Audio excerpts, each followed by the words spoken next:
បាទជំរាបសួរបងប្អូនថ្ងៃនេះមកជួបក្រុមការងារយើងឃ្លាមទៀតហើយថ្ងៃនេះផងដែរយើងមានម៉ូដផ្ទះស្អាតទាន់សម័យជាប្រភេទផ្ទះវីឡាទឿមួយបែបទៀតស័ក្តិសមនឹងការរស់នៅបំផុតសម្រាប់បងប្អូនមានតម្រូវការចង់បានគេហដ្ឋានដែលមានគុណភាពល្អ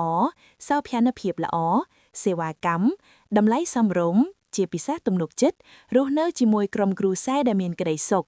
ផ្ទះវីឡាទឿឌីមានទំហំទទឹង 5.5 ម៉ែត្រគុណនឹងបណ្ដោយ 9 ម៉ែត្រវីឡាទឿឌីមានបន្ទប់ទទួលភ្ញៀវធំទូលាយមួយបន្ទប់មានបន្ទប់គេងយ៉ាងស្រស់ស្អាត2បន្ទប់មានបន្ទប់ទឹកមួយបន្ទប់និងមានផ្ទះបាយមួយយ៉ាងស្រស់ប្រណិត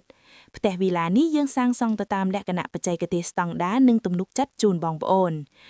នមានតម្រូវការចង់សាងសង់គេហដ្ឋានអាចទំនាក់ទំនងមកកាន់ក្រុមការងារយើងខ្ចង់បានតាមរយៈ Page សេងហៀងម៉ៅការសំណងគ្រប់ប្រភេទទូទាំង25ខេត្តក្រុងឬទំនាក់ទំនងមកយើងតាមរយៈលេខទូរស័ព្ទ010 69 34 35ជាចុងក្រោយក្រុមការងារយើងខ្ញុំសូមអរគុណនិងសូមជម្រាបលាជូនពរឲ្យបងប្អូនរកទទួលទានមានបានគ្រប់គ្នា